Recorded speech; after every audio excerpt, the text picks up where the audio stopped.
Hey, Susan Yates here. Today we're talking about seasons of our lives.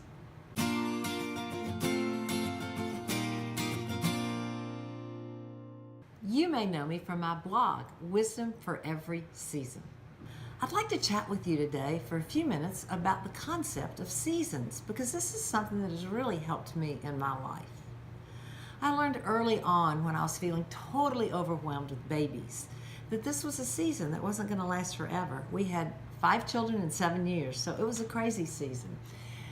But after the season of sleepless nights and frustration, we moved to the season of the middle years, which was a little bit calmer, and then the season of the teen years, then the season of the empty nest and weddings, and then the season when you think your nest is empty and kids might bounce back, like we had one bounce back for a semester.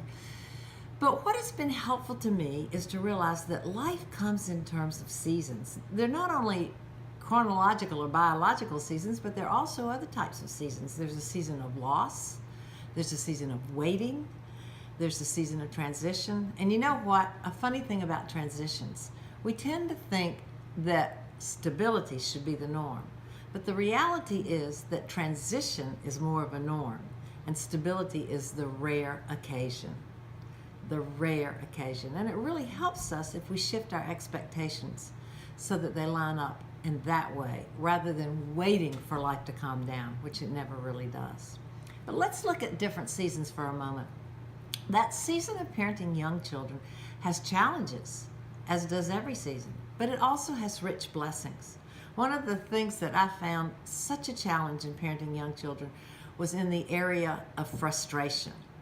You know, I was exhausted, and I'd get up in the morning, get the kids fed, get the house put in order, and by evening it was undone. Everything was a mess again. And then your husband comes in and he says, "Hi, honey, what'd you accomplish today?" And you just look at him with this glazed look, and you think, I didn't accomplish anything.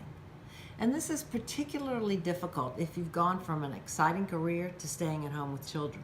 Because in a career you have goals that you can measure, you have things that you have accomplished each day, and you also have affirmation and appreciation.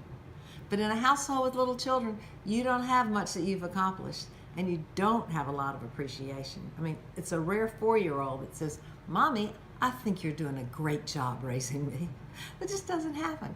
So one of the challenges of the season of parenting young children is the challenge of frustration.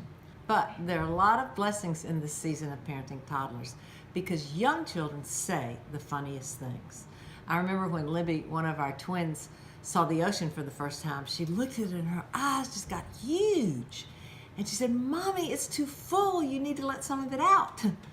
Now, the only reason I can remember that is I quickly grabbed a scrap piece of paper, wrote down what she said, and put her initials in the date. Today, you have smartphones. So let me encourage you, if you're a parent of young children or even a grandparent of young children, or perhaps you're a school teacher of young children, when they say something funny, put it in your phone. Have a file for them, put their name, put the date, and put what they said. Because you'll forget if you don't save it. You know, this is a rare blessing for the toddler years. It's not a blessing of the teen years. The teenagers don't say very funny things. But it's a blessing for the toddler years. But what about those teen years?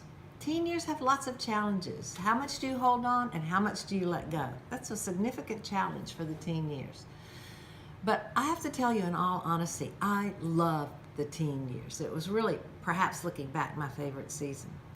One of the blessings of the teen years is you finally begin to see some of the payback of all of those early years of training.